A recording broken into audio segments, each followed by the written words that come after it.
La energía solar está llevando bienestar a comunidades remotas en la Amazonía brasileña, mejorando la salud y la calidad de vida de miles de familias. La energía solar está transformando la vida en las remotas comunidades ribereñas del estado brasileño de Pará, en el Amazonas, llevando alivio y seguridad vital a miles de familias. Un ejemplo conmovedor es el de una pequeña de tan solo 4 años, quien tras ser picada por un escorpión requiere un equipo respiratorio permanente. Gracias a este nuevo sistema, su mamá ya no tiene que realizar peligrosos viajes en bote cada hora a la casa de un vecino para usar una máquina de succión esencial para la salud de su hija. La instalación de estos paneles es parte de un programa federal llamado Luz para Todos, una iniciativa lanzada en el año 2003 para universalizar el acceso a la electricidad en áreas rurales y aisladas de Brasil. El programa ha conectado a 3,8 millones de familias a nivel nacional en regiones amazónicas donde la extensión de la red eléctrica es inviable. Las autoridades están implementando también sistemas de energía con almacenamiento de batería, garantizando un suministro limpio y continuo a comunidades indígenas y ribereñas. Además de los beneficios en salud, la energía solar está impulsando mejoras económicas y ambientales. Personajes.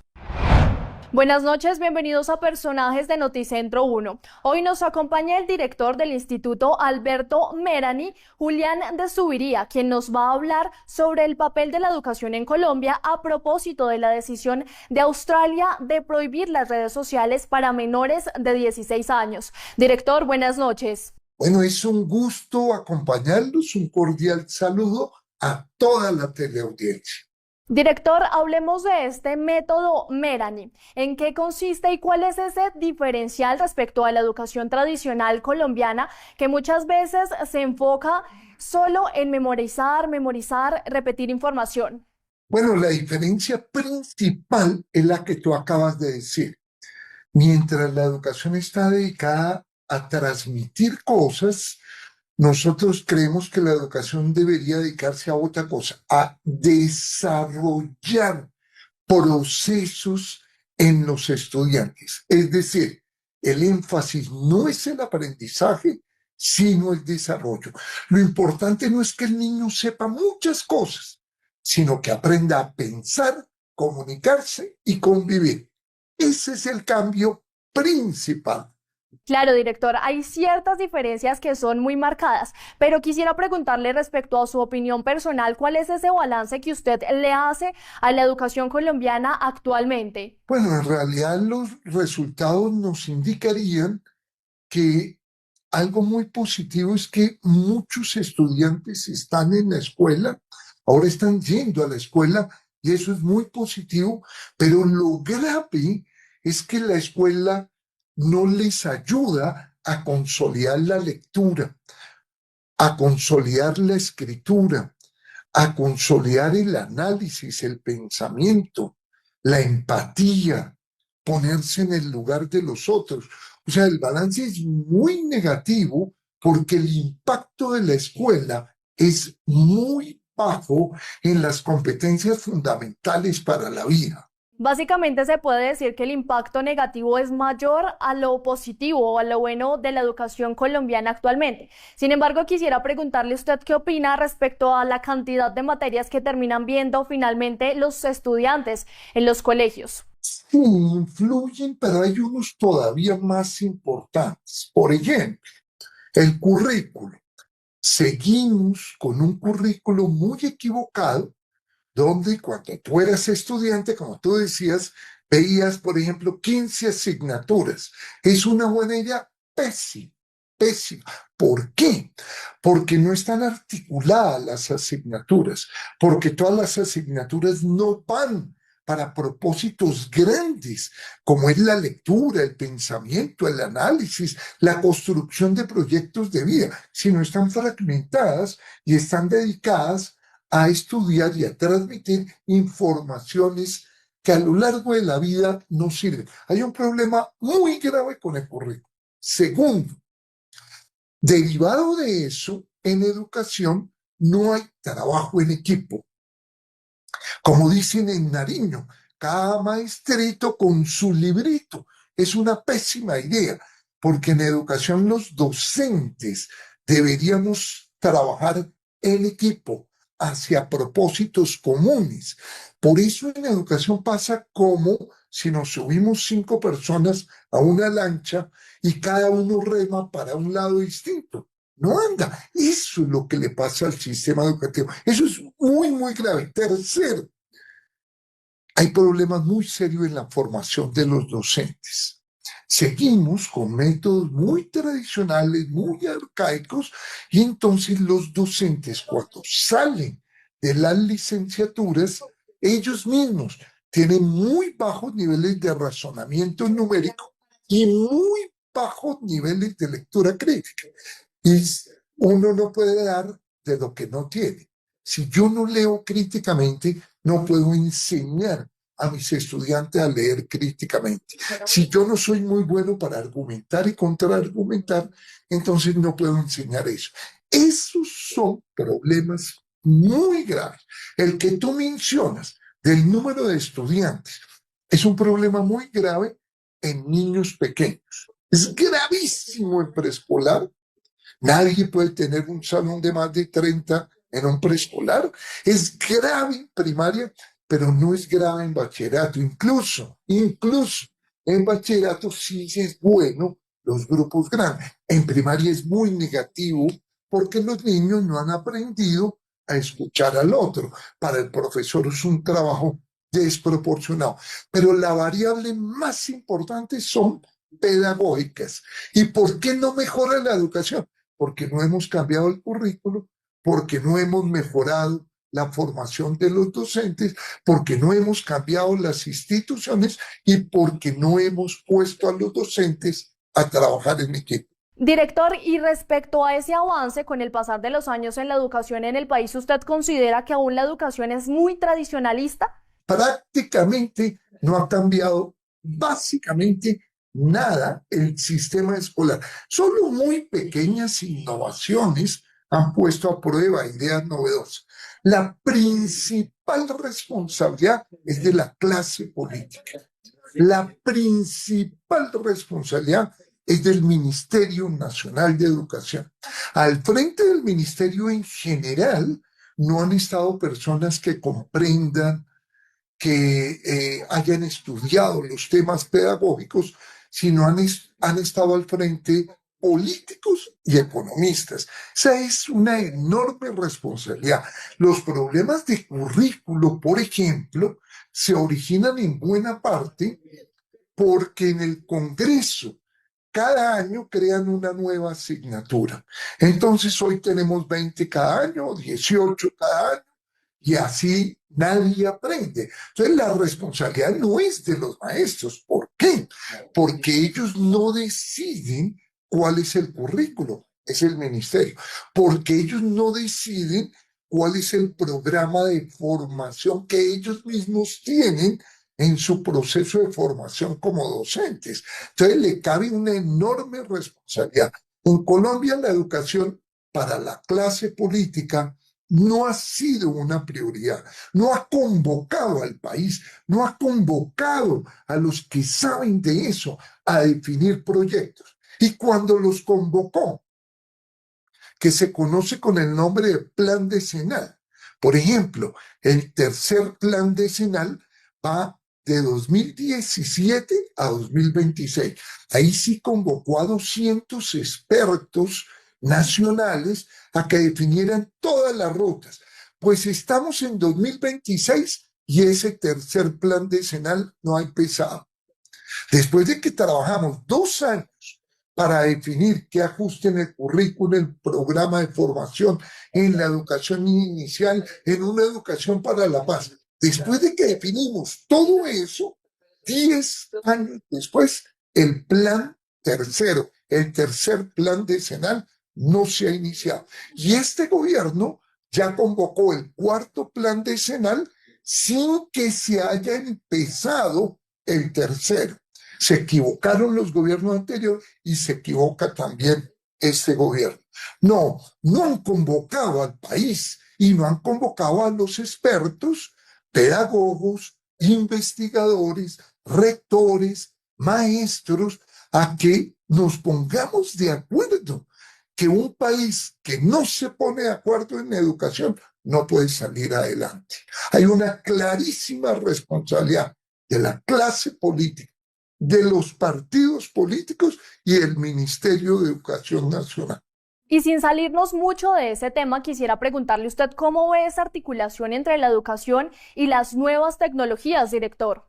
Los grandes problemas de la educación no se van a resolver con tecnología, se van a resolver con buen currículo, con buen trabajo en equipo, con buena formación de maestros. Aún así, la tecnología tiene unas ventajas y unas desventajas.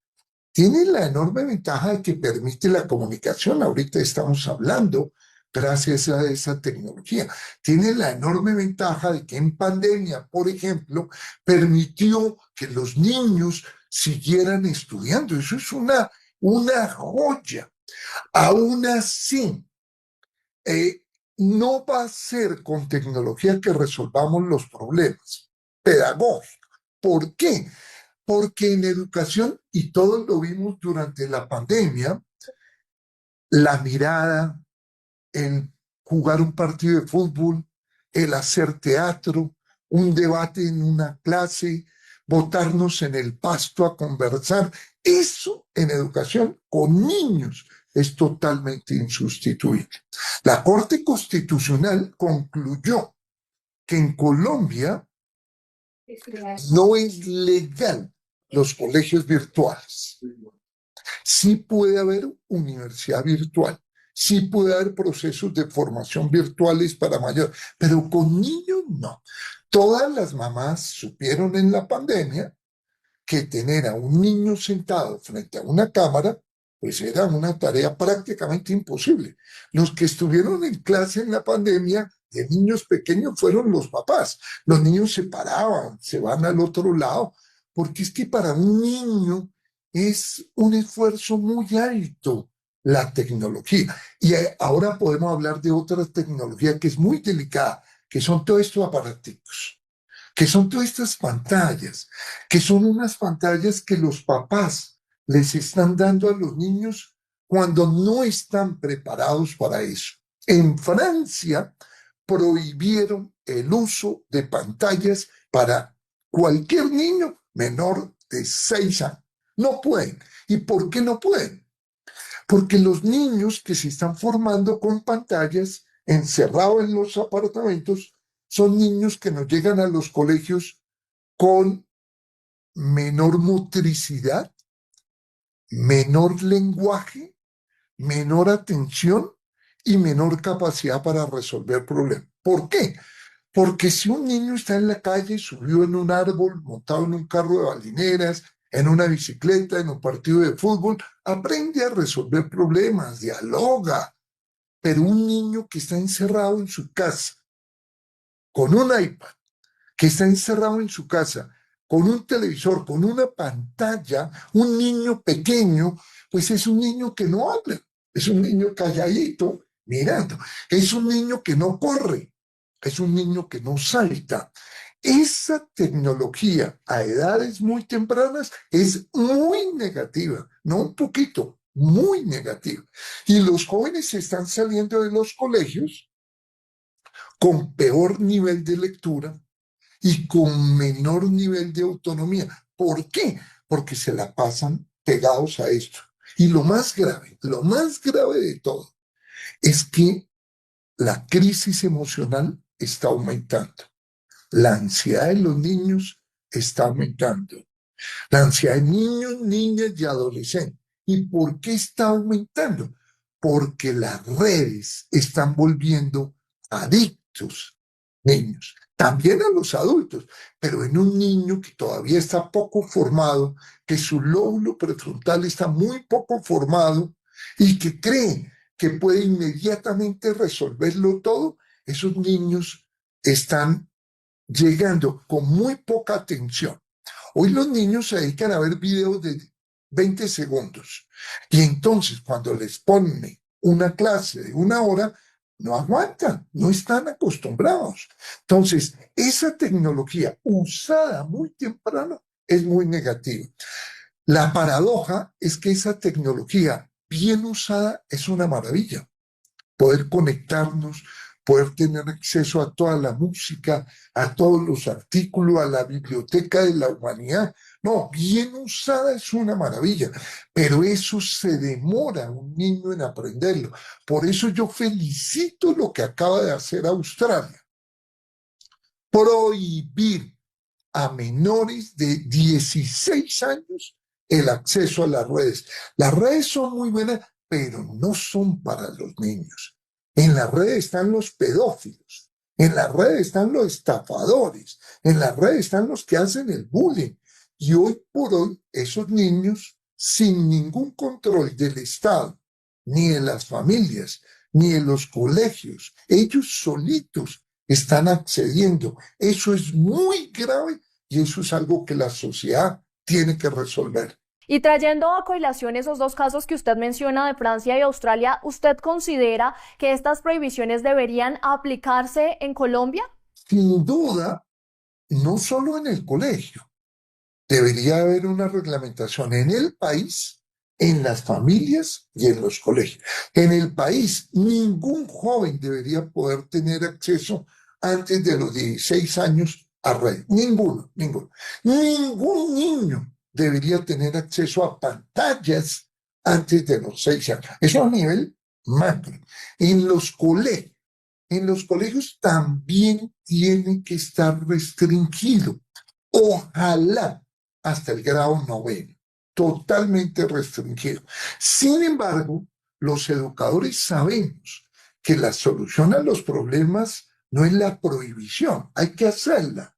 Pero la única solución a los problemas es formar a los jóvenes.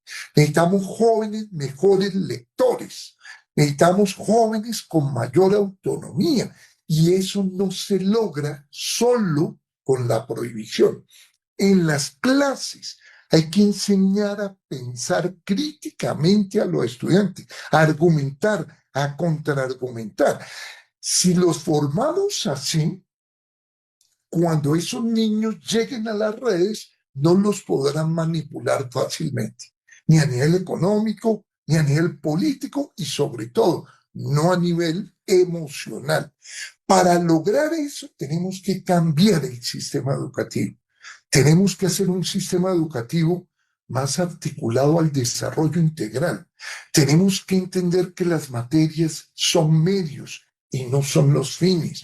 Tenemos que entender que el fin de la educación es formar mejores ciudadanos, que el fin de la educación es formar individuos más críticos, más autónomos, con más criterio. Por eso, la educación no puede quedar contenta con que restringió los celulares hasta el grado 9, porque entonces llegan a la casa y se conectan toda la noche y son muchachos que no duermen, que no atienden. Entonces la prohibición no es la solución. Sin embargo, sí hay una gran ironía. Los papás le compran el smartphone a sus hijos hoy por hoy desde los 6 a 8 años. Y después le dicen a los colegios, prohíben los celulares. Eso sí es bastante absurdo. Sería más fácil que los papás no les compren los smartphones. Y además los padres también tienen que restringir. 1, en el cuarto no debería permitirse en ningún caso el celular. 2, en el comedor no debería en ningún caso permitirse. Debería haber un control parental, debería haber unas horas máximas de utilización. O sea, la responsabilidad no es de los colegios, es de la sociedad, es del Estado, es de la familia. Los colegios tienen que aportar 2 cosas: restricción hasta grado 9 y muy buena formación para que los estudiantes no los manipulen, para que los estudiantes tengan criterio cuando vean un noticiero, tengan criterio cuando escuchen una información, la verifiquen, la validen, para que los estudiantes no comparten todo video que les llegó. No, para que los estudiantes duden, profundicen, analicen. El pensamiento crítico, la lectura crítica y la autonomía son las mejores armas frente a la manipulación. Esa es la tarea de los buenos colegios. La restricción es necesaria para consolidar eso, pero áreas como ciencias sociales deberían mostrar los riesgos de las noticias falsas para la democracia. Áreas como comprensiones humanas deberían mostrar los riesgos de comunicarnos solo mediante pantallas y no en la vida real. Deberían mostrarnos que la virtualidad es bonita, es interesante, abre caminos, pero no es la vida real. La vida real es mucho más bella y mucho más compleja. Director, usted tiene mucha razón y comparto personalmente su visión. La educación realmente necesita es generar conciencia y enfocar la educación básicamente en enseñarle a los jóvenes a construir país y a ser más útiles y productivos para la sociedad.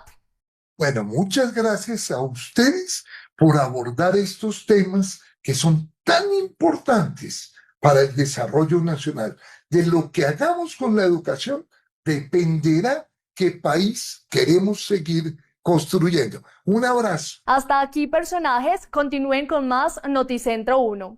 Buenas noches, esto es Noticentro 1, emisión central. Hoy es viernes 12 de diciembre, yo soy Margarita Ortega.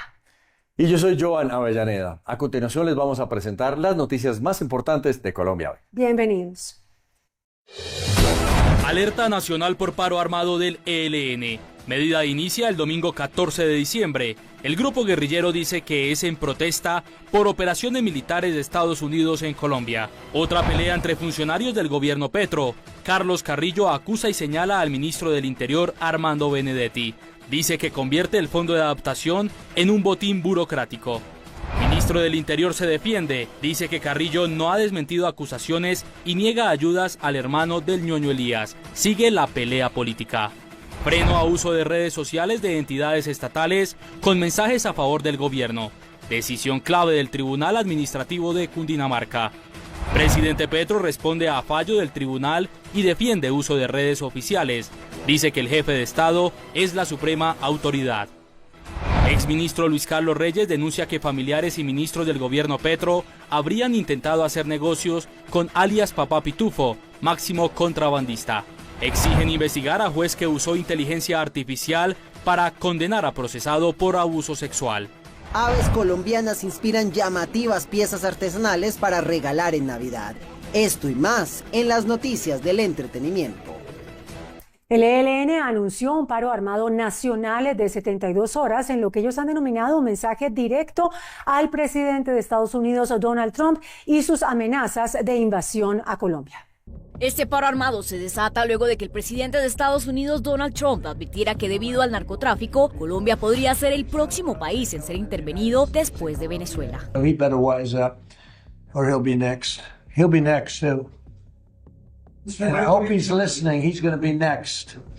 El ELN respondió con un paro armado que paraliza el país. Decretamos un paro armado de 72 horas que inicia el 14 de diciembre del 2025 a las 6 a.m. y termina el 17 de diciembre del 2025 a las 6 a.m. Durante estas 72 horas, el ELN prohíbe a la población el desplazamiento por carreteras y ríos. El gobierno aseguró que este grupo solo busca constreñir a la población.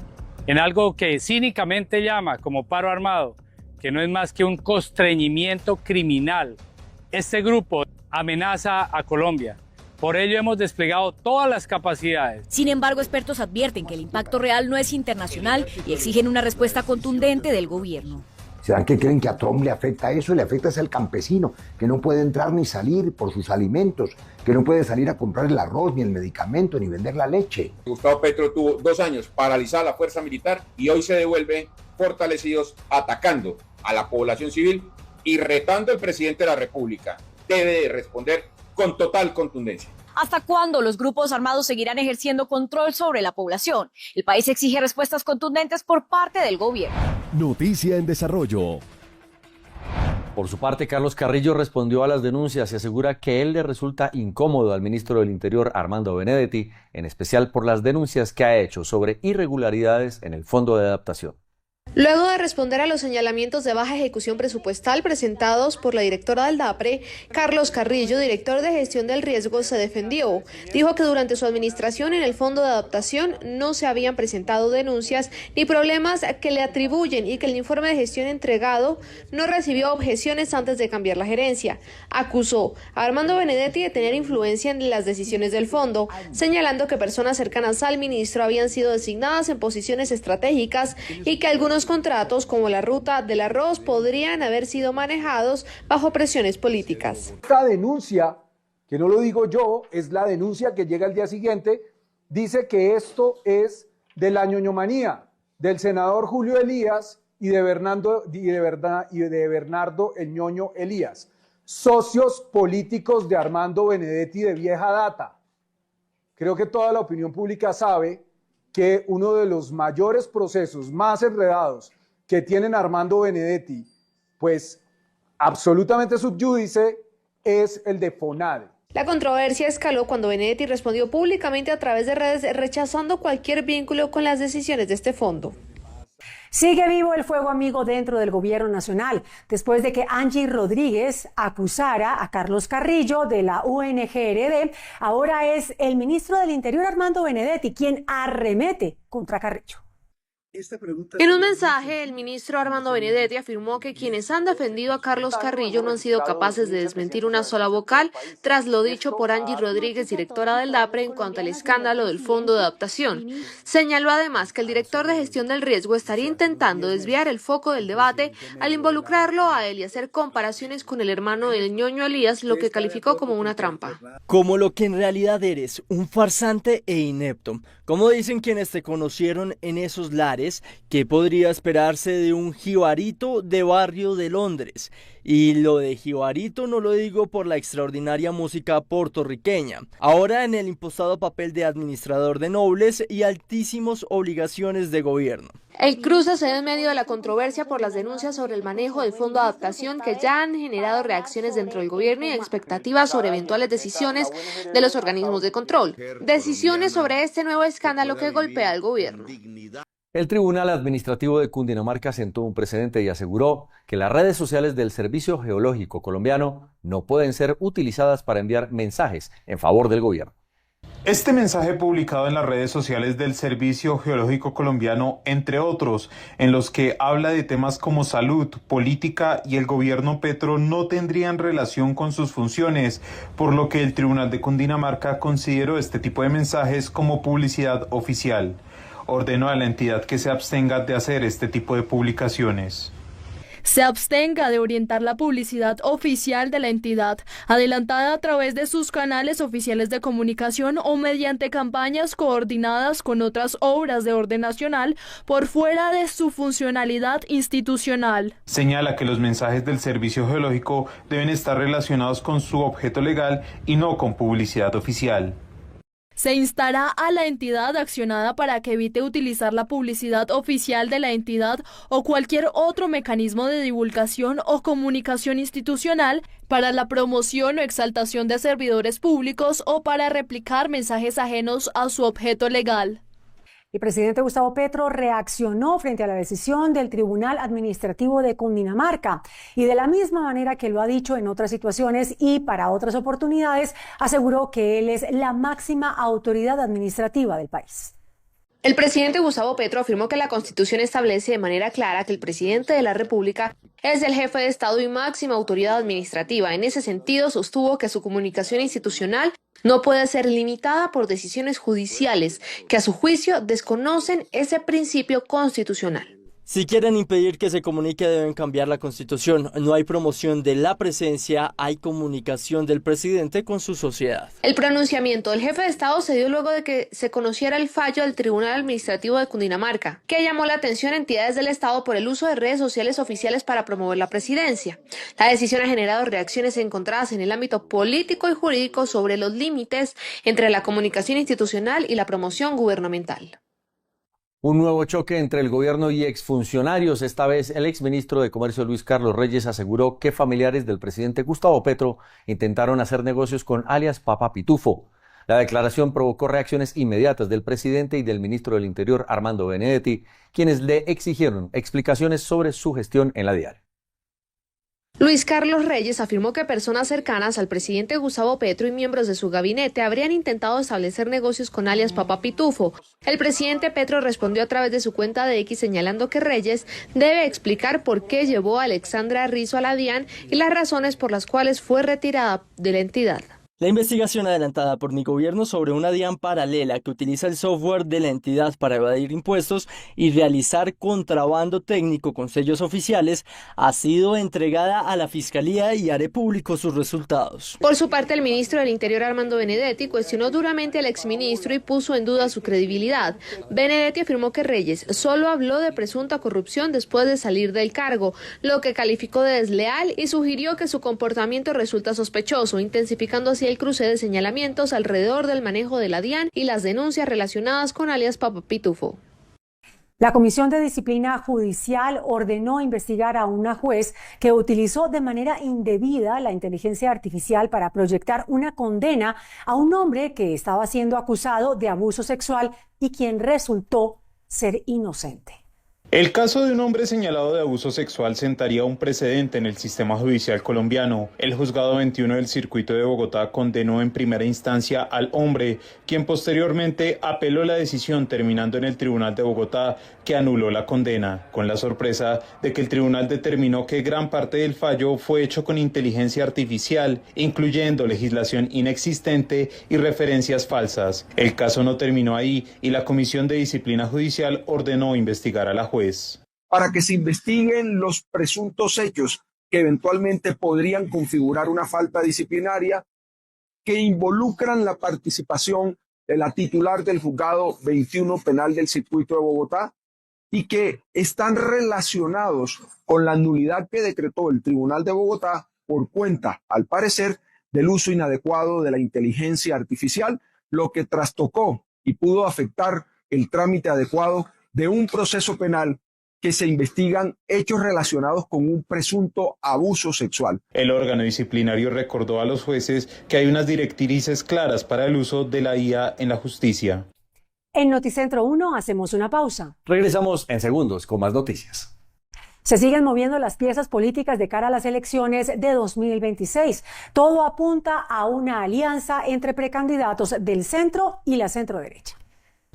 En las últimas horas se conoció que avanza la construcción de una coalición integrada por Juan Manuel Galán, Mauricio Cárdenas, David Luna, Aníbal Gaviria y Juan Daniel Oviedo, quienes buscan medirse en las consultas interpartidistas previstas para marzo.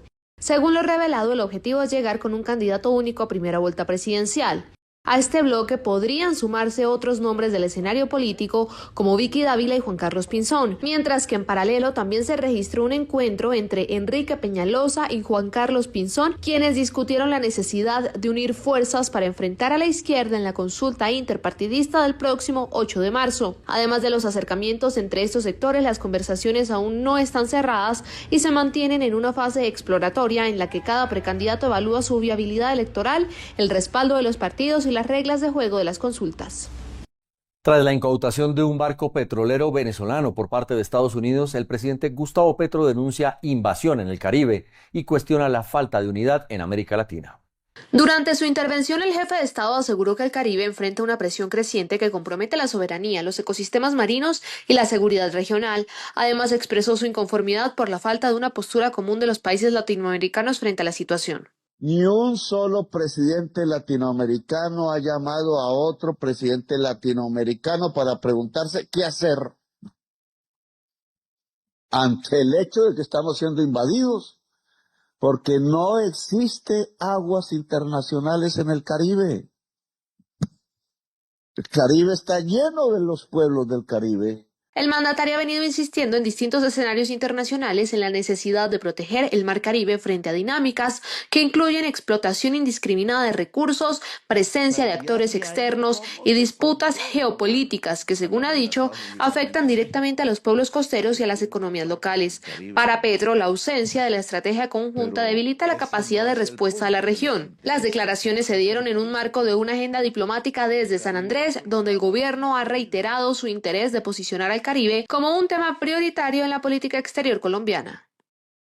El gobernador de Antioquia, Andrés Julián Rendón, culpó al presidente Gustavo Petro de las amenazas que Colombia ha recibido de su homólogo, el presidente de Estados Unidos, Donald Trump. En medio de su agenda oficial en la capital estadounidense, el gobernador de Antioquia, Andrés Julián Rendón, calificó las palabras de Trump como un reflejo del deterioro evidente de la seguridad en Colombia y responsabilizó al gobierno Petro por, según él, permitir el crecimiento de los grupos armados ilegales. Con usted y su gobierno lo único que encontramos fue la pretensión de desmantelar el aparato productivo, la salud y el trato de angelitos a los más terribles criminales en el marco de su paz total. Me pregunto si usted se preocuparía si yo estuviera de visita con la dictadura de Venezuela o con el régimen de Irán. El modelito de elecciones que hay en Venezuela son las que a usted le suenan. Por Dios. Aseguró que estructuras como el Clan del Golfo y las disidencias de las FARC habrían aumentado entre un 60 y un 70%. El gobernador afirmó que la paz total ha sido un golpe autoinfligido al abrir la puerta a la expansión criminal ligada al narcotráfico y la minería ilegal. Para evitar el colapso del sistema de salud en Colombia, tanto ASEMI como la ANDI le pidieron al Ministerio de Salud que para 2026 la unidad de pago por capitación aumente en por lo menos 17,33%. La unidad de pago por capitación es el dinero que el Estado gira a las EPS por cada afiliado. Este diciembre el gobierno decretará su último aumento. Gremios como ASEMI y la ANDI insisten en que el ajuste debe ser significativo para evitar un colapso mayor del sector salud el próximo año. El ejercicio nos arroja que la UPC para el 2026 debe aumentarse en un 17,33%. El sistema afronta una crisis de financiamiento que se ve reflejada en el aumento de tutelas, de quejas y reclamos, pero sobre todo en la crisis que están viviendo prestadores, proveedores y aseguradores. La ANDI advierte que en un déficit proyectado de más de 10 billones para este año, el incremento mínimo debería de ser del 15,6%. Que el incremento que debería producirse en la UPC para que no haya déficit, para que el sistema no esté en problemas y para que los pacientes no se enfrenten a crisis importantes en el momento de la atención, debería ser de al menos el 15,6%. No estamos queriendo negociar con el gobierno, no pretendemos eso, pretendemos darle datos técnicos que les permitan tomar las mejores decisiones. El Ministerio de Salud tiene hasta el 31 de diciembre para decretar el aumento de la UPC. El presidente Petro respondió por el aumento de la UPC y cuestionó que se pidan más recursos para las EPS. El presidente Gustavo Petro reaccionó al estudio de la Asociación Colombiana de Empresas de Medicina Integral que plantea un incremento del 17,33% en la unidad de pago por capitación para el 2026 con el fin de garantizar la atención en salud. A través de su cuenta de X, el mandatario aseguró que los sectores financieros cobran altas tasas por la deuda pública y al mismo tiempo presionan mayores giros del Estado o las EPS privadas. Lo que quieren es explotar y robar a Colombia sin trabajar una hora al año y además volver a tomarse el gobierno. Petro también cuestionó que mientras se solicita un aumento del más de 17% para la UPC, se proponga un incremento del 7% para el salario mínimo. Según el jefe de Estado, esa diferencia evidencia un modelo económico que dijo favorece a los grandes tenedores de deuda y afecta a los trabajadores en medio de un debate por la financiación del sistema de salud. La Corte Constitucional abrió un incidente y pidió a la Fiscalía y a la Procuraduría investigar al ministro de Salud, Guillermo Alfonso Jaramillo, por incumplir las órdenes de ese alto tribunal sobre el ajuste en la UPC. La Corte Constitucional abrió un incidente de desacato al ministro de Salud, Guillermo Alfonso Jaramillo, por un incumplimiento en una serie de órdenes que impartió el alto tribunal para garantizar la financiación del sistema de salud, especialmente la suficiencia de la unidad del pago por capitación, el monto que el Estado transfiera a las EPS por cada afiliado. La Corte había ordenado que se hiciera un estudio para reajustar la UPC o el gobierno debía demostrar técnicamente la suficiencia para el funcionamiento del sistema. Este aspecto no se habría acatado. El alto tribunal incluso señala que esta medida se debe incluir para el pago del monto de la UPC de 2026 y advierte que esta cifra no se debe fijar teniendo en cuenta únicamente la cifra de inflación anual de 2025. En el auto se advierte que el ministro podría ser investigado por la Fiscalía General de la Nación y la Procuraduría al incumplir las órdenes de la Corte Constitucional. El Hospital Mental Universitario de Risaralda anunció la suspensión de todos los servicios para los afiliados de la nueva EPS, esto por el incumplimiento en los pagos y el aumento de la cartera. La medida tomada por el Comité Gerencial obedece a la imposibilidad financiera de continuar prestando atención segura y continua sin el flujo de recursos necesario. La situación se agravó por los reiterados incumplimientos de la nueva EPS y por los recientes cambios en la gerencia regional e interventoría nacional que frenaron por completo los pagos. En la anterior gerencia regional de la nueva EPS se habían hecho unos compromisos de pago, los cuales se cumplieron parcialmente y nosotros obrando en el buen confiar, seguimos con la prestación de servicios. Pero desde hace días hubo un cambio de gerente regional y también interventor de la nueva EPS a nivel de Bogotá, lo que suspendieron los pagos hacia el hospital mental.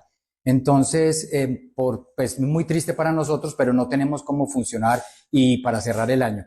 Actualmente el hospital factura entre 200 y 210 millones de pesos mensuales, pero en lo corrido del 2025 ha facturado cerca de 2.200 millones de pesos, de los cuales solo ha recibido 1.200 millones, generando una cartera cercana a los 1.000 millones de pesos. Y para este mes nos postularon un pago aproximadamente de 100 millones de pesos, lo que prácticamente ese pago no nos está dando con lo que estamos facturando mensual. Así que la cartera mes a mes está aumentando y la verdad el hospital no puede trabajar en como digamos, a pérdidas. La suspensión cubre todos los servicios de salud mental y la entrega de medicamentos, por lo que los usuarios deberán acudir a la nueva EPS para conocer el prestador que asumirá temporalmente la atención. Regiones. En el municipio de Corinto, la secretaria de Gobierno y otros funcionarios del departamento quedaron atrapados en medio de un hostigamiento armado. Este es el momento exacto cuando la secretaria de Gobierno departamental del Cauca, Maribel Perafán, se encontraba en Corinto entregando ayudas humanitarias, teniendo que vivir en carne propia lo que le toca sufrir constantemente a los habitantes de ese municipio con los hostigamientos a la fuerza pública. Estábamos nosotros conversando con las comunidades precisamente en el marco de la entrega de las ayudas humanitarias y hubo un hostigamiento en el municipio. Afortunadamente logramos salir sin ninguna dificultad. Aunque fueron momentos de tensión, afortunadamente nadie salió lesionado. Vivir esos momentos no es fácil, la gente, por supuesto, esto genera terror, genera miedo, zozobra en la comunidad. Es urgente un diálogo con los grupos armados, dice la funcionaria. Seguiremos como gobierno departamental haciendo el llamado al gobierno nacional para que busquemos una salida, obviamente mediante el diálogo, pero sobre todo con acciones contundentes en el departamento del Cauca. ¿Esto no es con plomo, es con diálogo? Es con diálogo, es con inversión social. Las ayudas no alcanzaron a entregarse, pero la alcaldía fue delegada para este fin. En Buenaventura se han registrado 4 feminicidios este año y las autoridades piden que avancen las investigaciones y que haya justicia. En lo corrido 2025 en Buenaventura se han cometido 4 feminicidios, entre ellos el de una integrante de la comunidad LGTBI, sin que hasta el momento hayan sido capturados los autores, situación que preocupa a las autoridades bonaverenses. Han enviado los respectivos oficios a las instituciones pertinentes, Fiscalía General de la Nación, Policía Nacional, en aras de que puedan iniciar las investigaciones pertinentes, en aras de que puedan iniciar esas pesquisas que les permitan, primero, conocer los móviles del hecho y, en segundo lugar, poder dar con la captura de la persona que presuntamente haya dado muerte a esa fémina. Las autoridades de Buenaventura han recibido más de 200 denuncias de violencia basadas en género.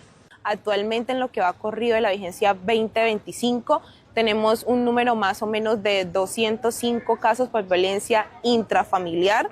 Es la información que tenemos hasta el momento oficialmente dada por el comisario.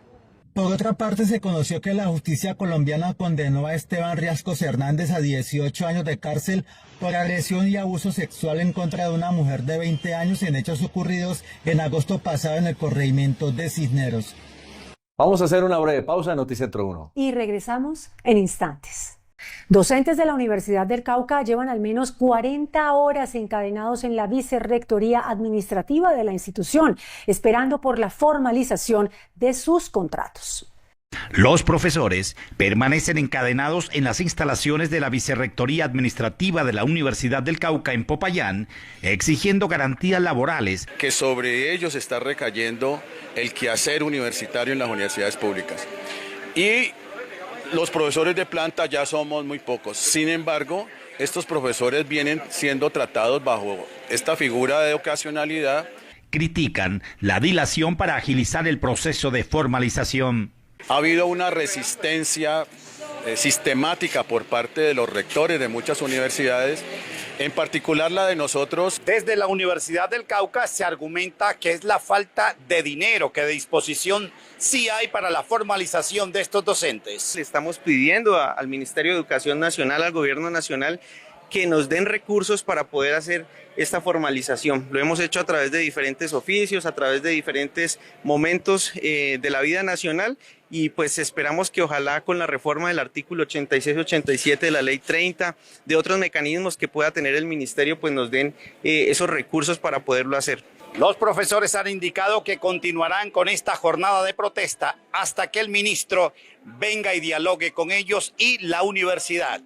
En Popayán, Carlos Hoyos, Noticentro 1. Antes de que termine la tregua inicial pactada entre bandas delincuenciales del Atlántico, el ministro del Interior, Armando Benedetti, hizo un balance positivo en reducción de delitos. En medio de la tregua vigente entre las bandas criminales, los costeños y los pepes, el gobierno autorizó acercamientos exploratorios de paz con ambos grupos. Así lo confirmó el ministro del Interior, Armando Benedetti, que además hizo un balance sobre reducción de delitos. Y ha reducido el homicidio un 50% y un 80% la extorsión. A su turno, el gobernador del Atlántico, Eduardo Verano, dijo que estaría dispuesto a servir como garante del proceso. El 85% es responsabilidad de ellos, de los pepes, de los costeños, y si los van a tener en una mesa de negociación, ahí estaremos. No obstante, analistas en seguridad señalan que es determinante que el gobierno intervenga contra los actos de criminalidad que aún persisten en el departamento. Y evitar de que la cadena criminal continúe creciendo. De acuerdo con el decreto expedido por Presidencia, el fin es verificar la voluntad real de paz y avanzar en la formalización de diálogos. Después de la firma por parte del presidente Gustavo Petro de la orden de extradición de alias Pipe Tuluá, en el norte del departamento del Valle se tomaron medidas para evitar actos terroristas. Más patrullajes y controles de la policía y el ejército hacen parte de las medidas que ya implementaron las autoridades en Tuluá, centro del Valle del Cauca, para evitar alteraciones de orden público, luego de confirmarse que el gobierno nacional autorizó la extradición a Estados Unidos de alias Pipe Tuluá, jefe de la banda La Inmaculada. Vamos a tener unos dispositivos permanentes en el municipio de Tuluá que permita garantizar la seguridad y la tranquilidad de todos los tulueños en este mes de diciembre. Además, las autoridades anunciaron toque de queda para menores durante las noches. Hasta el próximo martes 16 de diciembre, entre las 9 de la noche y las 6 de la mañana del día siguiente. Asimismo, se ha adoptado la medida de prohibición de circulación en motocicletas. Y es importante tenerlo presente, que empieza desde las 9 de la noche hasta las 5 de la mañana del día siguiente. Hasta ahora en Tuluá no se han presentado alteraciones de orden público tras la decisión del gobierno. Fue apartado del cargo un agente de tránsito en la ciudad de Cali, quien presuntamente habría causado la muerte de un motociclista durante una persecución. El alcalde de Cali, Alejandro Eder, confirmó que avanza la investigación contra un agente de tránsito de la Secretaría de Movilidad señalado de estar involucrado en el accidente en el que murió un hombre, al parecer tras hacerlo caer de la moto cuando lo perseguía. He ordenado al secretario de Movilidad hacer una investigación a profundidad, a apartar a la gente del cargo mientras se adelanta esta investigación y a cooperar con la Fiscalía, con las demás autoridades y con la familia también del joven. La familia del hombre pidió a las autoridades que se esclarezca lo ocurrido y se haga justicia. No se justifica que esta persona le haya arrebatado la vida a un padre, a un esposo, a un hijo. Desde la Secretaría de Movilidad señalaron que ya están trabajando con las autoridades judiciales para que se avance en la investigación pertinente. La DIAN y Ecopetrol avanzan en un acuerdo para poner fin al lío jurídico del pago de impuestos de Reficar, que asciende a 1.3 billones de pesos. La decisión del Tribunal Superior de Cartagena de negar la tutela de Ecopetrol en el lío jurídico que adelanta con la Dirección de Impuestos y Aduanas Nacionales DIAN abre el camino a una concertación. Por el momento, la petrolera, a través de las refinerías de Cartagena, estaría obligada a pagar 1.3 billones de pesos por concepto de IVA a las importaciones de combustibles del 2022 y 2024. Sin embargo, la DIAN anunció que se está adelantando conversaciones que pueden llegar a un feliz término con un acuerdo de pago. El director encargado, Carlos Betancourt, sostiene que la idea es no afectar a ninguna de las partes. Hay un ejercicio que se llama compensación entre los saldos a favor que ha tenido tanto Ecopetrol como Reficar, y que desde el punto de vista fiscal pues va a generar las mejores condiciones tanto para la empresa como para el Ministerio de Hacienda y la DIAN en lo que tiene que ver con el recaudo neto de los impuestos. El funcionario explicó que más allá del tema legal y jurídico, las negociaciones avanzan positivamente. Va a permitir que la compensación sea lo suficientemente buena para Ecopetrol, pero no, y lo suficientemente aceptable para nosotros, de manera que no se erosione el recaudo neto. Cabe anotar que la deuda con la DIAN genera incertidumbre sobre la operación de Reficar. La Cámara Colombiana de Energía propuso un fast track energético para evitar un apagón en el país. El gremio energético propuso implementar un fast track para garantizar el abastecimiento eléctrico del país en los próximos años. La advertencia llega en un momento en el que crecen las dudas sobre la próxima subasta de cargo por confiabilidad, pues según los empresarios, las condiciones actuales no resultan atractivas para los inversionistas. Temen que la subasta no sea exitosa y esto abra la puerta a un riesgo real de desabastecimiento. Ante la inminencia de un faltante energético para el 26 o 27, hay una solución que es que el nuevo gobierno dicte medidas de fast track. El dirigente explicó que esta figura de fast track se basa en 3 ejes: agilizar el licenciamiento ambiental, ajustar la regulación y avanzar en proyectos de ley en el Congreso. Todo, aseguró, debe resolverse en el corto plazo para asegurar la oferta energética del país. A través de leyes de la República en el Congreso muy rápidas, a través de una regulación que aliviane los trámites y el licenciamiento, y por supuesto que también se faciliten muchísimo procedimientos muy largos de orden ambiental. Creemos que de esta manera se genera confianza al inversionista extranjero para que lleguen inversiones que permitan que ensanchemos nuestra capacidad de producción energética. Según el gremio, para mitigar la presión sobre el sistema eléctrico se requieren entre 40.000 y 50.000 millones de dólares en nuevas inversiones, preferiblemente en energías limpias como la solar y la eólica. Sin embargo, la incertidumbre política de cara a las próximas elecciones mantiene a muchos inversionistas a la expectativa. Después de las críticas de FENALCO, los pequeños transportadores defendieron el decreto expedido por el Ministerio de Transporte. Aseguran que la medida regula la entrada de nuevos vehículos al mercado. Contrario a la posición de FENALCO, los pequeños transportadores respaldaron el decreto del Ministerio de Transporte, el cual aumenta los aportes del sector para la renovación del parque automotor. La Confederación Colombiana de Transportadores señala que el sector necesita un proceso de cambio de vehículo responsable. Sostiene que no es conveniente llenar el mercado de automotores nuevos. Nosotros sí queremos cambiar el parque automotor, pero busquemos un mecanismo que sea dinámico para todos.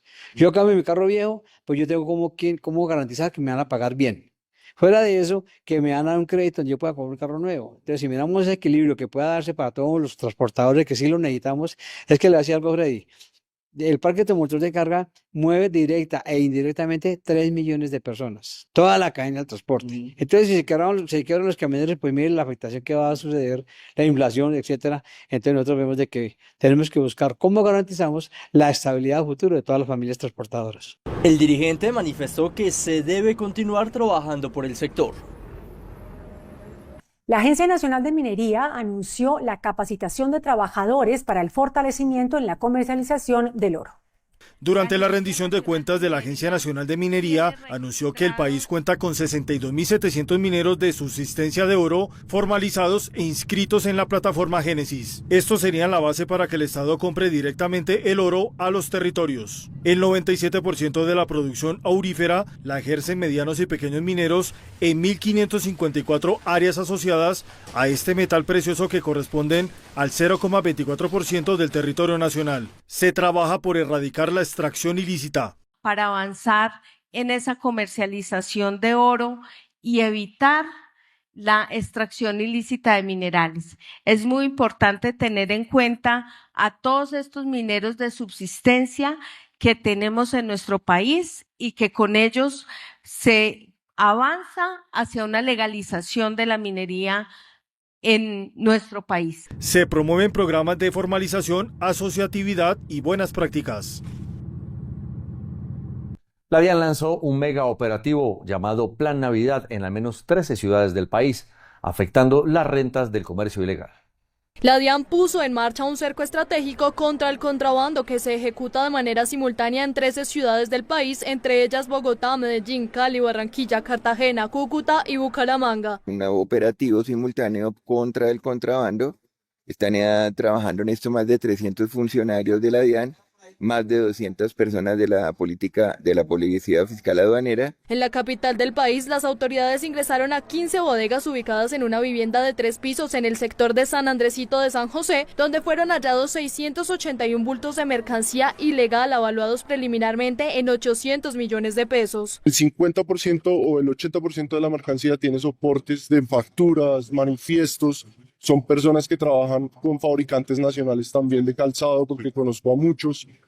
Y si bien están llevando contrabando, lo están llevando indiferentemente. O sea, pueden estar llevando mercancía de contrabando como pueden estar llevando mercancía que tiene sus debidos soportes. Ellos van a tener también un espacio para que puedan acreditar esa documentación adicional que están manifestando y puedan hacer ejercicio de su derecho de defensa. En lo corrido de 2025, la entidad ha efectuado 11 jornadas similares y registrado más de 123.000 visitas, detectando que alrededor de 13.000 establecimientos no facturaban electrónicamente o lo hacían de manera parcial.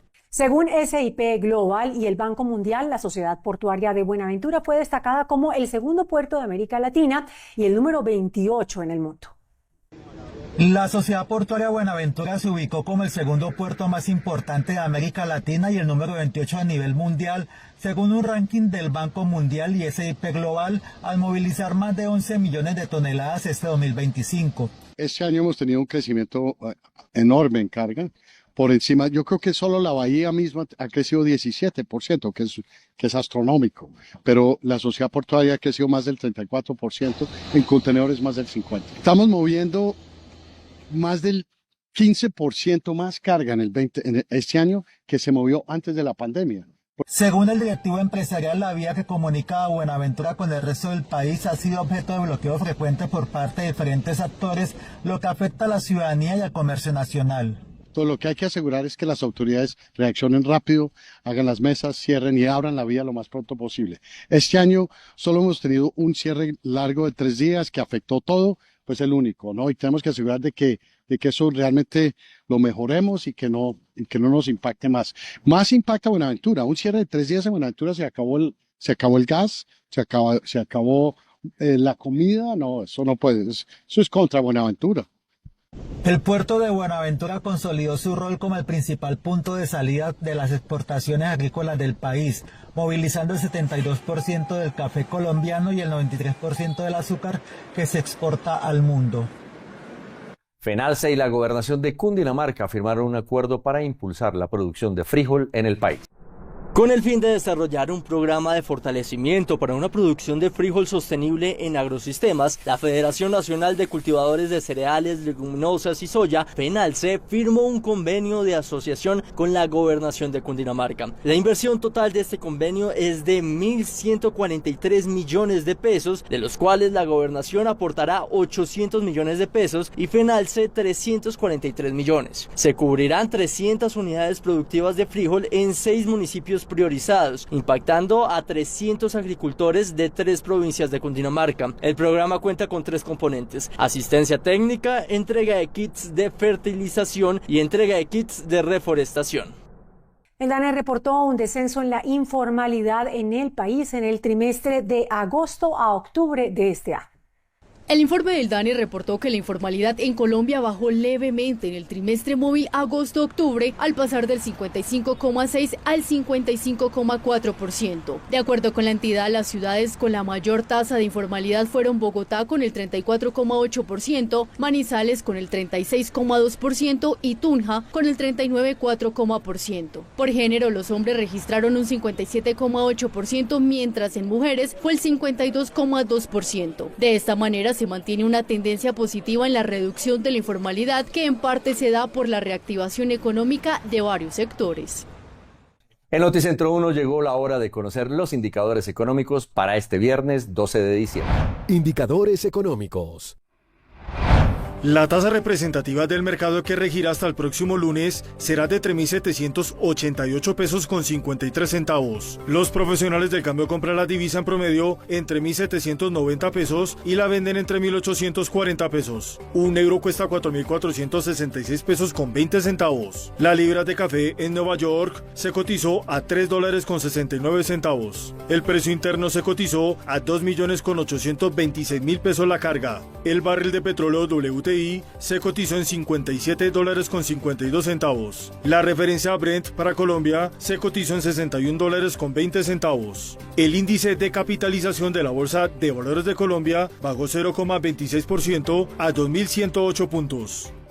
La noticia saludable del día es presentada por Mutuo, el ecosistema de bienestar que ayuda a las empresas a ser más productivas mientras mejora la calidad de vida de sus colaboradores. El manejo saludable de las emociones en la infancia es un pilar fundamental para el desarrollo integral de niñas y niños. Olga Lucía Yepes, psicóloga clínica y especialista en desarrollo infantil, nos habla sobre este tema. Valido la emoción, muchas veces no el comportamiento, pero siempre la emoción. Acompaño, describo cómo estoy viendo esos cambios en las expresiones faciales de nuestros niños y de ahí enseño la solución de problemas. Un adecuado manejo de las emociones en la infancia no solo mejora la convivencia y el rendimiento, sino que también previene futuros problemas de conducta, ansiedad y baja autoestima. Movida de poder. A la directora de presidencia se le metieron a la casa y detrás hay una movida poderosa pero aún difícil de entender. Angie Rodríguez reapareció como si nada en el último Consejo de Ministros y volvió al centro del poder después de que el propio presidente Petro le pidió la renuncia por desobedecerlo. Lo hizo tras denunciar un robo misterioso que se reveló justo cuando su silla temblaba. Ocurrió el 21 de noviembre a las 2 de la madrugada. Un grupo entró a la casa de sus papás en el sur de Bogotá. No eran ladrones normales, no se llevaron joyas ni plata, revolcaron todo durante una hora hasta encontrar una bolsa azul que, según Rodríguez, contenía información delicada relacionada con una entidad llamada Fondo de Adaptación. A la silla, Angie le dijo que no era un hurto convencional, sino un ataque político y que estaría relacionado con los cargos estratégicos que Petro le ha entregado últimamente, entre esos la gerencia del Fondo de Adaptación, con un presupuesto jugoso de 624.000 millones de pesos y muchas cuotas de sueldos altos. Angie no solo logró mantenerse en el puesto, ahora desrenunciada comenzó a mostrar los dientes. Hace pocos días convocó a una rueda de prensa para denunciar irregularidades en ese fondo. Otra vez fuego amigo en la Casa de Nariño. Le lanzó pullas a Carlos Carrillo, director de la Unidad de Gestión del Riesgo y antiguo encargado del fondo. Afirma que dejó contratos supuestamente mal estructurados. El primero en salir a respaldar sus denuncias fue el ministro del Interior, Armando Benedetti. Show y engaños en el Fondo de Adaptación de Carlos Carrillo, tuiteó. Ese apoyo no es gratuito. Angie y Benedetti son uña y mugre, una dupla con influencia en ese fondo que se usa como moneda burocrática para negociar apoyo en el Congreso. Angie sería clave en subir y bajar hojas de vida de presidencia para esas negociaciones. Esa relación ha abierto otro roce en la Casa de Nariño. Su principal rival interno ahora es Raúl Moreno, jefe de despacho de Petro, quien irónicamente fue traído al gobierno por la misma Angie. Hoy hay muchas cosas aún oscuras. No se sabe quién ordenó entrar a la casa de su familia ni por qué el robo se reveló justo ahora. Lo que sí es claro es que la denuncia le funcionó como escudo, fortaleció su alianza con Benedetti y le quitó margen a sus detractores internos para moverle la silla. Y Petro, por un lado están los que dicen que está chantajeado por Benedetti otra vez. Por eso no pudo sacar a Angie. Otros cortos de explicaciones dicen que es un caso de Petro viendo al gobierno arder, en este caso sin Consejo de Ministros televisado. Hasta aquí Noticentro 1, emisión central. Nos encontramos en unos segundos en la última emisión de Noticentro 1.